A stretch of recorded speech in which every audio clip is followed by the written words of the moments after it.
Assalamualaikum warahmatullahi wabarakatuh. Saya Aisyah Faradila Amka. Saya ingin membacakan daftar pustaka.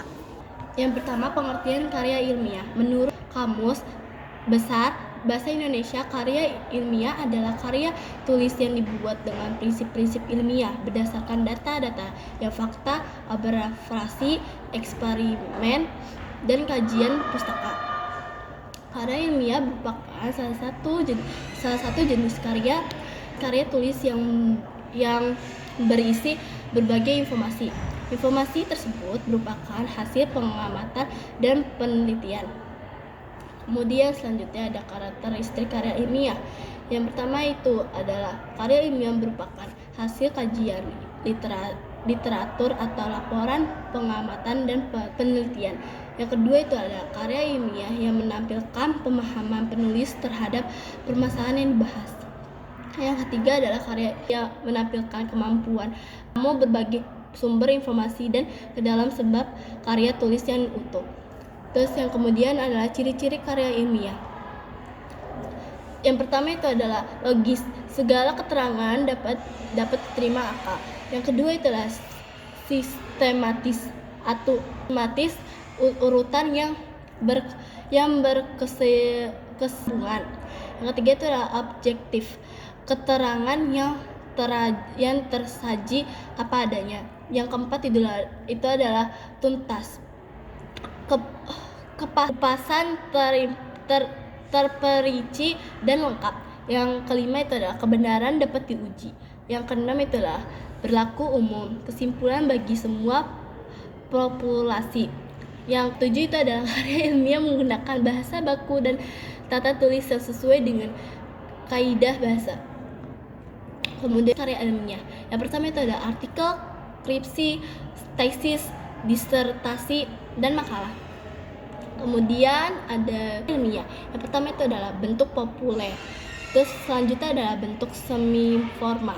Dan kemudian ada bentuk formal, karya ilmiah. Terus selanjutnya ada struktur karya ilmiah bentuk populer. Yang pertama itu adalah bagian awal pengantar ke bagian inti. Terus kemudian adalah bagian tengah, sajian, gagasan pokok yang disampaikan. Terus yang kemudian adalah bagian penutup atau kesimpulan, kritik, dan saran. Kemudian karya ilmiah. Terus selanjutnya adalah struktur karya ilmiah bentuk seni formal.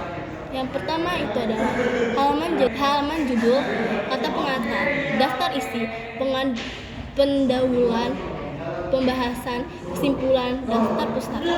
Karya ilmiah semi formal. Kemudian ada struktur karya ilmiah bentuk formal. Yang pertama itu adalah bagian awal, halaman sampul luar, halaman judul, halaman pengantar, abstrak, dan daftar isi. Bagian utama, pendahuluan isi dan penutup.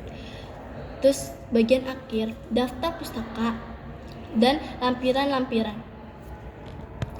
Dan kemudian adalah unsur karya ilmiah. 1. Topik. Kedua, judul. Ketiga, pendahuluan, latar belakang, rumusan masalah, tujuan penulis, dan daftar dan manfaat penulis karya ilmiah. Yang keempat itu adalah tinjauan pustaka. Yang kelima itu adalah metode penelitian. Yang keenam itu adalah pembahasan. Yang ketujuh itu adalah kesimpulan. Yang kedelapan itu adalah daftar pustaka. Terus kemudian adalah presentasi karya ilmiah. Presentasi karya ilmiah dalam diskusi. Ya. Kemudian ada presentasi karya ilmiah dalam diskusi. Itu ada dua. Yang pertama itu menurut Kamus Besar Bahasa Indonesia, diskusi adalah pertemuan ilmiah untuk bertukar berpikiran mengenai suatu masalah. Yang kedua itu adalah melalui forum diskusi. Masalah dalam karya ilmiah dapat terselesaikan lebih baik karena melibatkan banyak orang. Yang kemudian selanjutnya ada langkah-langkah penyajian karya ilmiah dalam diskusi. Yang pertama itu adalah perkenalan diri kepada peserta diskusi secara singkat dan jelas. Yang kedua itu adalah menyampaikan rumus masalah umum. dari karya ilmiah yang akan dilaporkan. Yang ketiga itu adalah paparkan pokok-pokok isi masalah dengan bahasa yang mudah dipaham beserta diskusi. Yang keempat itu adalah sertakan informasi dan fakta penting yang mendukung masalah yang dipaparkan. Yang kelima itu adalah diakhiri paparan dengan menyampaikan kesimpulan dari karya ilmiah tersebut. Terus selanjutnya itu adalah analisis kebahasaan dalam karya ilmiah. Yang pertama itu adalah pemilihan kata, yang kedua itu adalah menggunakan ejaan, yang ketiga itu adalah penulisan kalimat, yang kelima itu adalah penulisan paragraf, dan yang kelima adalah kebahasaan dalam karya ilmiah. Yang terakhir adalah langsung kerangka karya ilmiah. Yang pertama itu adalah menentukan tema atau topik karya ilmiah. Yang kedua itu adalah membatasi topik karya ilmiah. Yang ketiga itu adalah menentukan masalah dan tujuan. Yang ketiga itu adalah penelitian masalah dan tujuan penelitian. Dia adalah menentukan masalah dan tujuan penelitian. Yang keempat itu adalah mendaftar gagasan yang akan dikembangkan dalam karya ilmiah berdasarkan tema dan topik yang harus dipilih.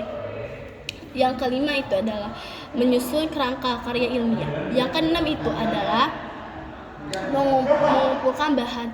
Yang ketujuh itu adalah pengembangan kerangkaan menjadi karya ilmiah utuh yang dari saya. Wassalamualaikum warahmatullahi wabarakatuh.